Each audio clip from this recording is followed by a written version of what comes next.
The following is a special multimedia presentation from NorthJerseySports.com. Brought to you by the Bergen County Education Association. Bergen County Public Schools work because the BCEA works with you.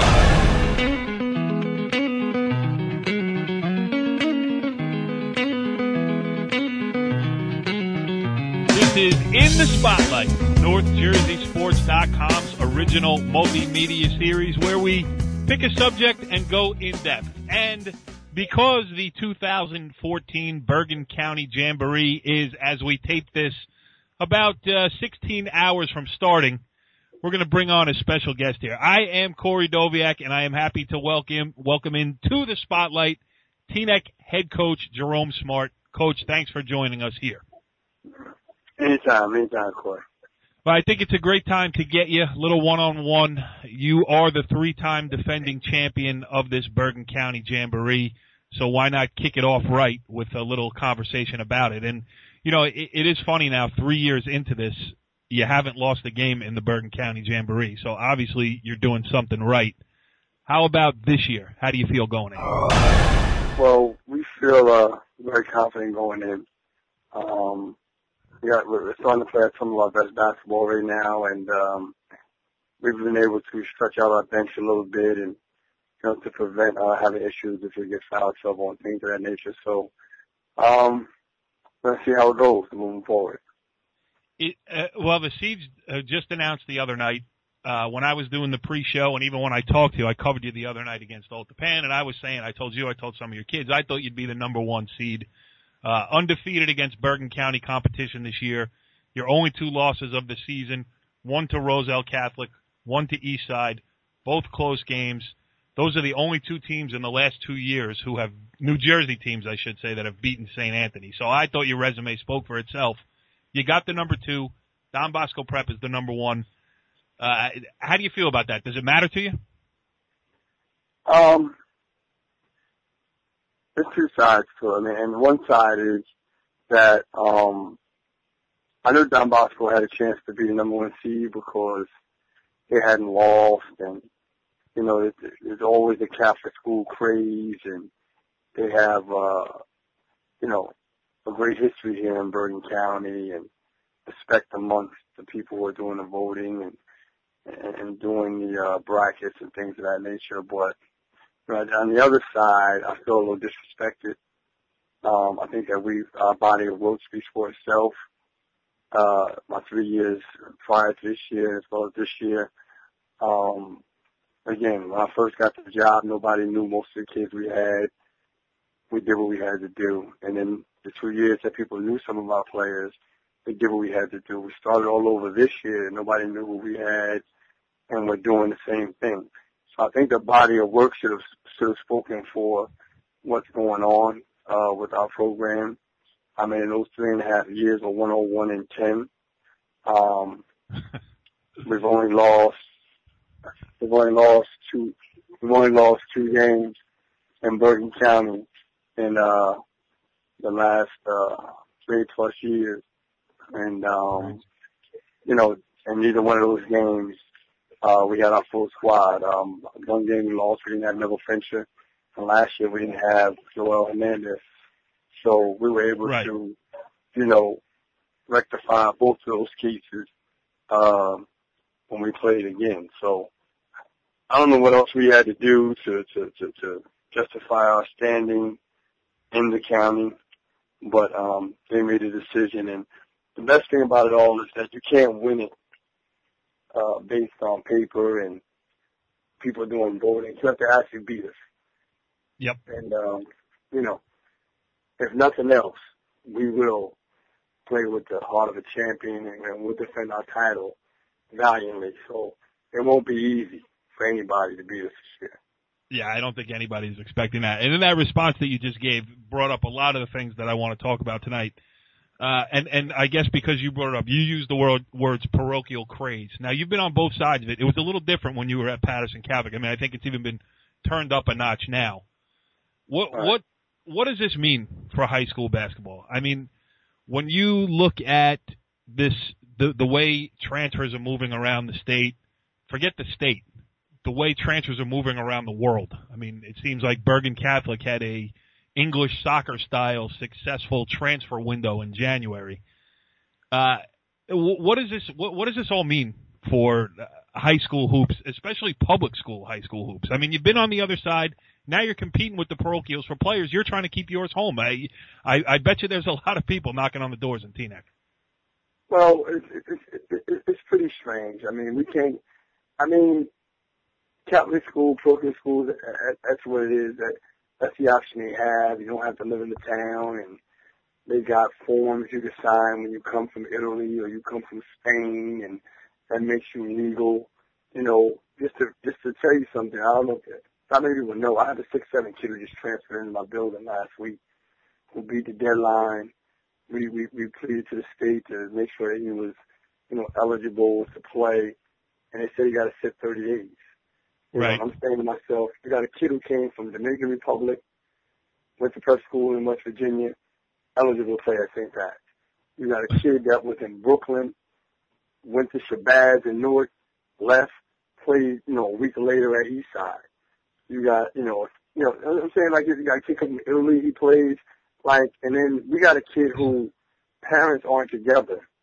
He leaves and comes to our school, in between. He went to a prep school for, 3 or 4 months, but they didn't play a high school schedule like a club team.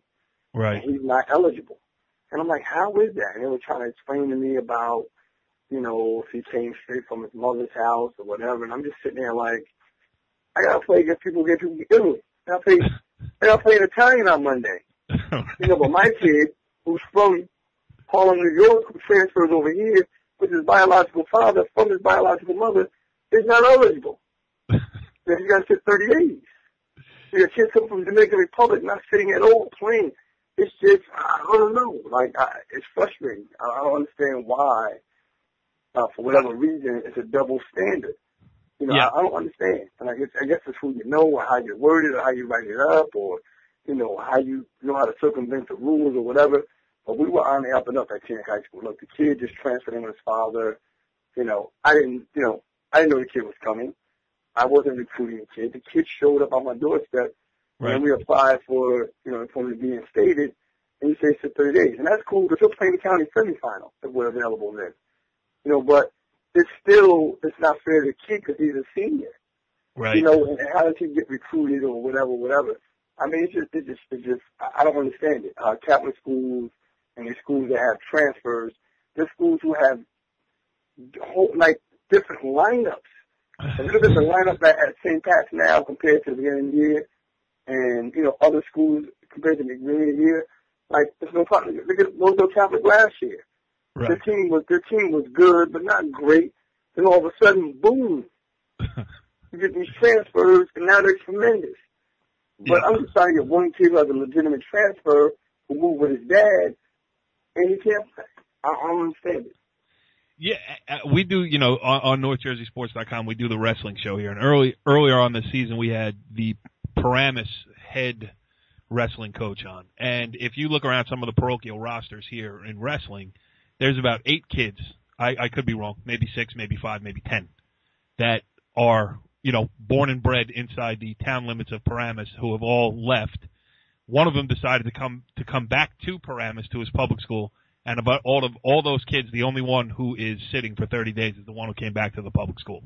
So that's an example of it right there. The rules are just crazy. They're I don't know. I don't think they did it on purpose. I just think that the way the rules are written, right? People have learned to circumvent the rule, and that's cool.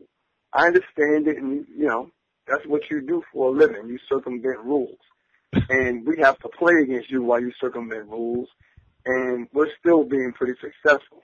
I just would like the playing ground to be equal. That's all. When you talk about transfers, make it the same for everyone. You can't, because this guy knows how to be slick about it, right. His kids play, and because we don't know how to be slick about it, and we come and tell you the truth, our kid can't play. Oh, there's your first mistake. You told the truth to the NJSA. Right. If we would have lied, the kid probably would be eligible. Yeah. Well, what is it? My question, the question is too, what does this mean for high school basketball as a whole? I mean, it's changing. High school sports are changing. I mean, when you look at these Uber football conference proposals and teams going out and playing national schedules and then coming back and playing for state championships, do you think? I'll give you my opinion. I think it's horrible for high school basketball. I think it's horrible for high school sports because let's not forget that high school sports were designed to be an extracurricular activity. We've seen how it's been perverted on the college level. It's getting down into the high school level. Give me your thoughts on that state. As far as basketball goes, I don't have a problem with playing prep schools, Catholic schools, private schools, whatever. Maybe kids from wherever, because it gives our kids exposure. So I don't have a problem with playing against those mega teams, right? And seeing where we stand against them. But when it comes time to play for, the county championship, I want the playing field to be even. Right. When it comes time to play for a state championship, I want the playing field to be even. And then the TOC is something else. That's extra. Right. But when you're talking about league championships, county championships, state championships, I want it to be equal. I don't want it to be you can get a player here or there that may make a difference. And he may not average 20 points a game, but he may be that defender. He may be that shooter, that ball handler, that rebounder, that shot blocker, whatever. Just that puts you over the hump because you were already good, but that puts you over the hump. That's not fair when I can't get the same player. Right. And St. Anthony does it right. They don't enter the Hudson County Tournament. Right. Right. So, there is precedent for playing who they play, and they admit who they are. St. Anthony, absolutely. Right. Under Bob Hurley, they're not. And they don't get a lot of favors with transfers. They don't. Right. They didn't get a favor with Derek Williams. Yeah. They got situations where kids have to sit. These other schools, for whatever reason, I don't know what the reasons are. I'm going to be honest with you. If I knew, I would blow the whistle. I don't know why. They get the benefit of the doubt, and then other, schools just don't. I don't get it. I mean, we haven't gone to the state for anything other than this. And my AD called them and said, look, is this signing you up and up? You came from a prep school, but why? You're living there. Is it okay? We just want to know either way because we don't want to win something and then have it stripped. Right. You understand what I'm saying? My AD just and he probably shouldn't have even done that because he would have just handed the paperwork in. The kid probably be playing. Mm-hmm. But because he made a phone call, we get screwed. Because he made a phone call and said, hey, look at this situation and, we're going to make sure it's on the up and up because we have a good team and we're in the running to do some good things this year. Like, we don't want to make it seem like we're cheating. We don't have to cheat. We're good enough right now. Tell us what we need to do. And then you say the kid can't play. And then I'm looking at other instances where kids have the same situation, even some worse situation, and kids are playing. And yep. Kids are transferring, not even sitting in 6 practices, and playing. And you're saying it's okay. Yeah, and you know what? There, from my point of view, there's no enforcement. I mean, there's not NJSIAA agents running around and seeing where kids are getting dropped off the bus and all kinds of stuff like that. So really, I mean, I think at this point right now, it's the wild, wild west, and I don't know. I do know the NJSA does not have the resources to kind of fight this, so they have to. You're right. They probably wouldn't have known about it had your just They definitely would have known about it. Yep. They definitely wouldn't have. Yeah, just kid moved into the district he's playing. But I can't. I only can do my job. I can't. I can't make the decision as to who makes the phone call or who does whatever or doesn't make the phone call. That's not my job. My job was the kid came in. I said he's here. Here's his his physical is physically cleared. He's it's academically cleared. Now we got to get a waiver signed and blah blah blah blah. Next thing I know, there's a phone call and then I'm being told the kid can't play. True. All right. Moving one place to the other, but he can't play. But, all right. That is what that is. So you're going to go to war with the players that you have here, and it's not a bad crew. You mentioned earlier, everybody knew who you were the last 2 years when you had Joel and you had Shakir. I mean, not only two good basketball players, two really good kids. I covered them for 3 years. I mean, Shakir was one of my favorite kids to talk to after a game. He's gone now. In steps, Leandre Washington, a freshman point guard who takes over the role as the, point guard on one of, if not the premier public school program in the state of New Jersey over the last, under your tutelage here. And it's another thing I want to get into, too. I got to remind myself of that. But, it's a different crew, yet, as you mentioned, you guys are still playing well. And I'll bring up an example. I covered you earlier in the season. You were losing at Pascack Valley on your own home floor by 6 minutes to go in the fourth quarter. You wind up pulling out that game. Last night, you go into Pascack Valley, and I use Pascack Valley as a good example because it's a very good public school team. So I think this speaks, to use them as the comparison, I think speaks highly of their program. You go in there last night without two starters, Corey Brown and Miles McLeod, and you win by almost 20, or 20 maybe. I think that shows the growth of your team over this year with an almost entirely new cast of characters, and even the guys who are back are playing different roles. Yes, I mean, as far as last night, I think during the year the kids didn't really understand what it meant to be a Teaneck Highwayman and to represent the program because they were never in leading roles. And to win by 4 points here, 6 points there, it didn't matter as long as we won. We found a way to win. And that's why I knew there was a chance that we could be number 2 seed because we weren't winning as profoundly as we had in the past. Right. So I was trying to tell them, hey, we got to turn it up. We can't keep letting guys in the game and just accepting these 7-point, 8-point wins.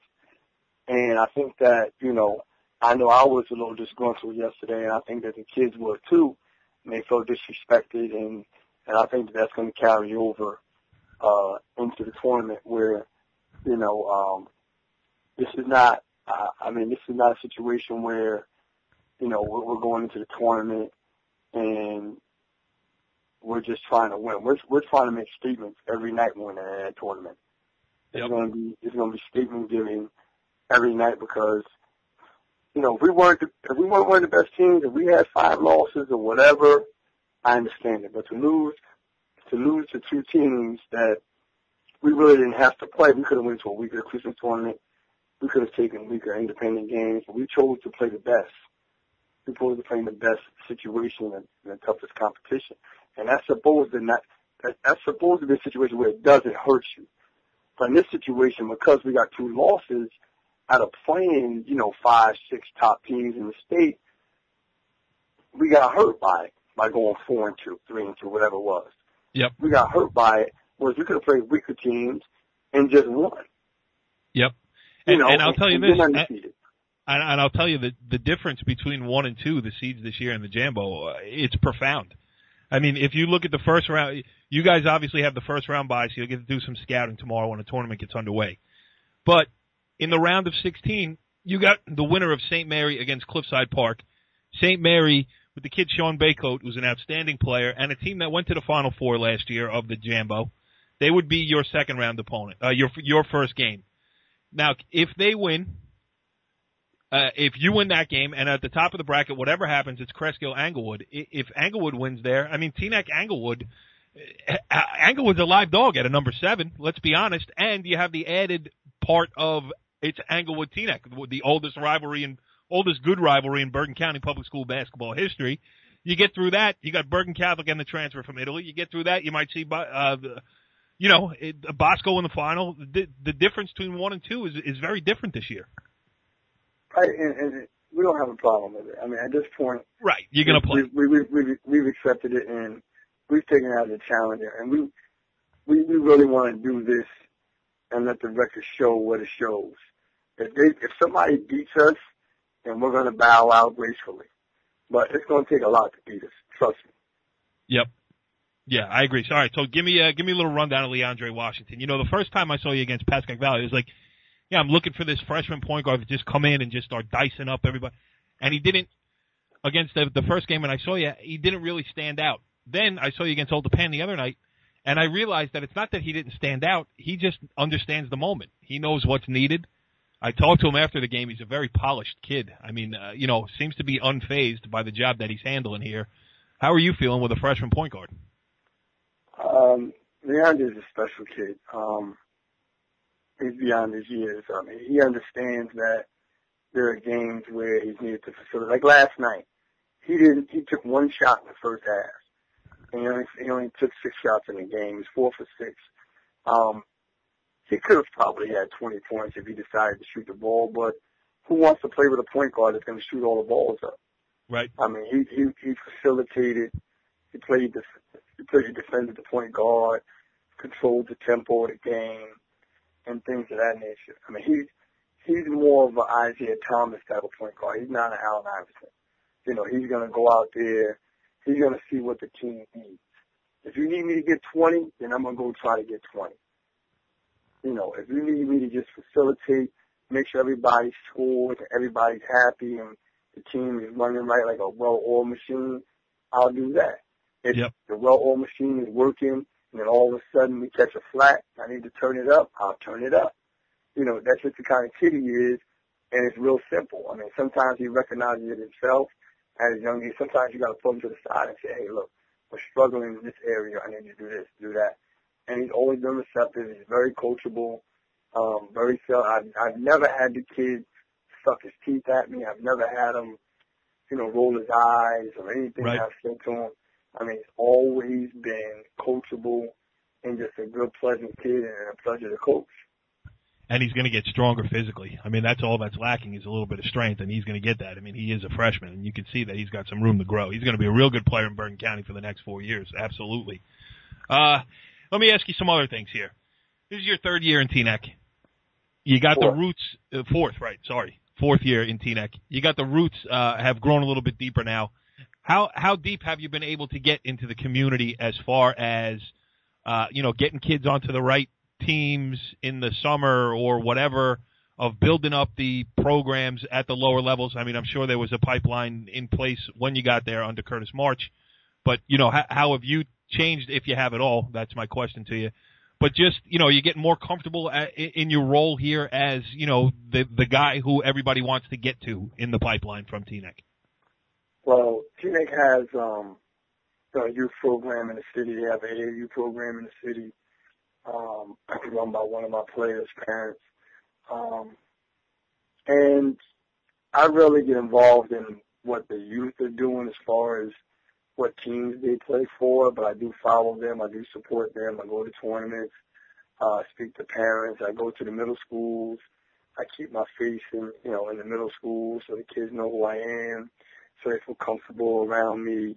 Because I know that when there's a good kid that there might be some Catholic schools lurking. So I just try to stay, out in the community as far as the rec center and things of that nature, and make sure that the kids know who I am. Yep. And as far as the youth programs in the city, they have a TYB, the Teaneck Youth Basketball League that runs well, and I just go and show my face and get to know the kids, get to know the parents, so they feel comfortable with sending their kids to Teaneck High School. I don't know if that's any different than what Curtis did, but, that's what I do, and if I need to do anything extra as far as, speaking to a parent at the rec center or something like that, I will, but most of the time, they're just happy to see me there, because a lot of times, high school coaches don't go and do those kind of things. The fact that I come and see the kid play, I mean, I think that means a lot, and I'm an open book. They can come talk to me at any time. They're welcome at any practice. None of my practices have ever been closed at Teaneck High School. People come in all the time, and look and observe as to what we're doing. Fans, parents, co-workers, administration. I'm not one of those people that say, "Oh, practice is locked." I want to know who you are. I don't want a crazy person in the gym. But if you say, "Hey, I'm a parent of so and so from such and such school," and we just want to watch practice, okay, sit outside. It's no big deal. Yeah. Well, you've let me in to take pictures, so the bar of entry is pretty low. So, all right, next one I got for you. How about just we talk about Leandre playing his role here.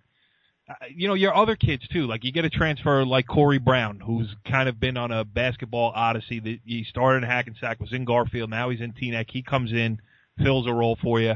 I think a lot of your kids could probably score 20 points a game if you let them. If that's what the situation called for, and they were the only good player in the program. That's not the case at Teaneck, and it seems to me like you've gotten your kids to buy into roles. It's not duck and chuck. It's not, press 90 feet, hopefully get turnovers and blow somebody out of the gym. I think when you guys are playing your best basketball, it's those opportunity traps on the side that set you up, when you come from behind and try to get a turnover that way. But on the offensive end, it's sharing the ball, it's making the extra pass, and I think your kids, from talking to them, are okay if they finish with 5 points and 6 rebounds and a 16-point win. And that, I think, speaks to the top. Just talk about that. Is that hard to get the kids to buy in? Because you've done it. It's very difficult, but the biggest thing I try to preach to the kids is that, winning is paramount. If you win, everybody's going to, get whatever they need out of it. Right. When you're losing, if you score 20 points, I said to Corey Brown, how many points you scored at Garfield last year? Roundabout, you would take a point or two, 20 points. He said, yeah. I said, you didn't make all county. I said, she's averaged about 7 or 8 points last year. You made 13 all county. Right. You know why? Because you won and you lost. You didn't even make honorable mention. I know, because I was at the meeting. Right. So the bottom line is, when you win, that means more than your personal goals. And when you get kids to buy in, those are the things that happen for you. If you want to be selfish, then, you can't do it here at Teaneck, because we're about winning, and, and at the end of the day, that'll help you get whatever accolades you need. Absolutely. And you mentioned Cesar DeJesus again against Teaneck. He's a kid. He goes for 29 in that game. So, it stepped up. He needed to be the scorer. He had the mismatch, and he was right there when you needed him. So, it is interesting to watch your team play, because you don't know what you're going to see and last year you did. You knew Shakir was going to dominate the ball. You knew he was going to beat people off the dribble and look to kick for Joel for a 3. It's not that way. Yeah, this is a different team. This team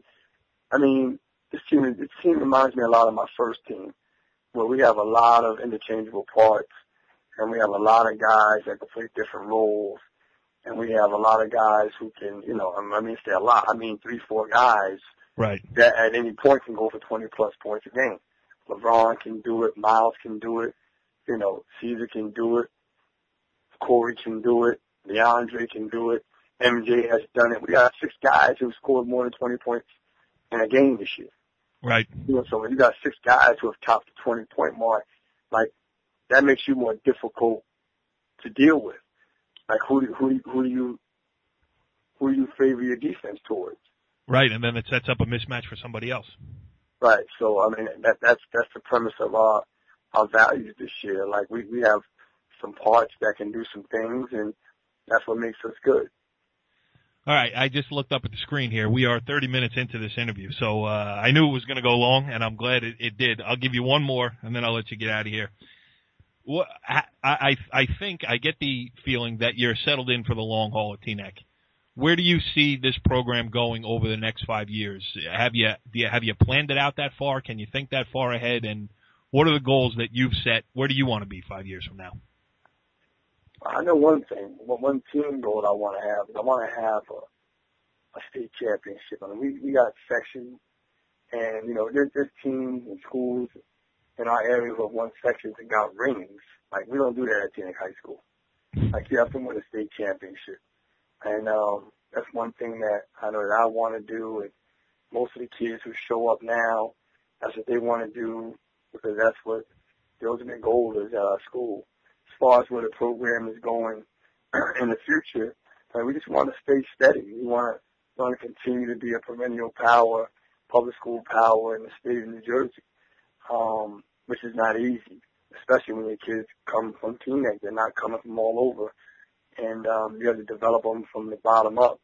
It's not, and then the kids you get to come to your building, they're not ready-made stars. Right. so you have to develop them. So, it's a process, and we have to keep. My coaches are leaving left and right. They're going to different programs and getting different opportunities for whatever reason, and financially they have to make those decisions. And I have to keep reloading my staff. So it's like, when you win the Super Bowl, they take your offense coordinator, your defense coordinator. Right. You got to replace them. If you do well again the next year, they take your defense coordinator again. You got to replace them again. Right. So that's what I've been dealing with for the last 3 years. I haven't had the same staff yet. It's been a different staff every year. That's interesting. Yeah. I didn't even realialize that. I mean, I see Kelvin Reed sitting next. The only constant has been me and Kelvin. Yeah. That's it. Everyone else is, they're in and out the door. That's a good point. So we have to find a way to, just keep moving on. But as long as I'm here, I guess I'll just have to be the stability that the kids, can fall back on. And then, as I bring guys in, we just make it work. I hearken back to last year's conversation with you. I guess you're getting to talk more in timeout huddles. Now? Yeah. Well, I still allow the assistant coaches to talk and stuff like that, but, this year it's a little different. Yep. Because it's a different staff. And sometimes I have to tell them, like, hey, you got anything, because it's all me all the time. So, but, hey, I've been in situations where I haven't had assistant coaches. A coach in AAU, you don't have an assistant coach. You make every decision. So I'm used to making every decision. It's nice if you can bounce things off people. And from time to time, my staff, I bounce things off them. But a lot of times, they're exceptional in practice. They're exceptional in player development. But two or three of my guys are with me. They're whole. No quiet on the bench. Damon Wright, he speaks out. He's a former head coach. Right. But most of the other guys, I have to really pry it out of them. But they do a great job with the things we need. Their player development is great. And being there at practice and doing things they do. And the input at practice, but during the game, a lot of times it is just me. But I'm willing to deal with it. Yeah, but I also noticed, again, I've only seen you twice. I'll see you a bunch more here as the Jambo gets rolling. But I noticed that you're quieter on the bench. You're doing a lot more sitting. You're not up at the extension line there. You're not really chirping at referees. You're not chirping at your kids. I mean, is that because this team is different? Yeah, you've taken a different approach with them. Well, I have to let them. Yeah, I had to let them learn on the job. I'll be up a lot more this month. And, right. You know what I'm saying? But early in the season, there's certain things they just have to learn. They have to go through. Because you could tell people, hey, the fire is hot. Don't put your hand over there. But they'll put their hand in the fire.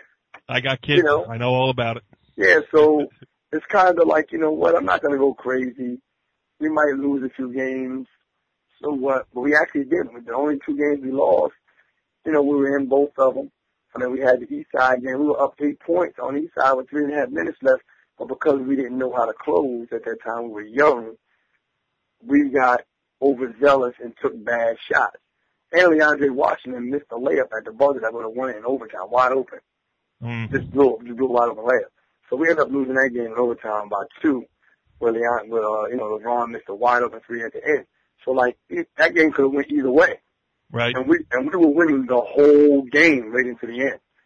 So, and it's because I tried to pull it out and do what I did with Shaq and Joel, and it just didn't work because Leandre was young and Caesar was new at it, and we made some bad decisions. But we won't make those decisions anymore moving forward because we've already experienced it, and we've been doing it for 15 games now, 16 games now. So we're better at it, and we do a better job at time management, knowing what shots to take, what shots not to take. So it's a different team now than it was then. And, we're playing with a sense of urgency now. So the scores are probably going to look a little different than they looked earlier in the year. Well, it's going to be fun to watch as this Jambo gets going because, doesn't matter. As you said, the games aren't played on paper. And I think there's a lot of good teams across Bergen County. I'm sure, I don't know who it's going to be, but I don't know if it's going to be chalk excuse me, getting into the semifinals. You know, I do think there's some depth. Right. I mean, they're good teams all over Bergen County this year. I think it's going to be a great Jambo. We look forward to it, and we relish the fact that we can go out and defend what we've done the last 3 years. And we look forward to it. We don't play with a little chip on our shoulder. We feel a little disrespected right now, so it's going to be fun. It is going to be fun, and we're going to be there to watch it every step of the way. Again, you know, I told you 10 minutes ago I'd let you out of here. Now I'm going to do it for sure. Jerome Smart, the head coach of the Teaneck boys basketball team. It's always a pleasure having you on the show. I appreciate you carving out the time that I take from you, and best of luck going forward. And I'll see you in the not too distant future, probably in a gym somewhere tomorrow. All right, thanks a lot, Cory. Follow the leader.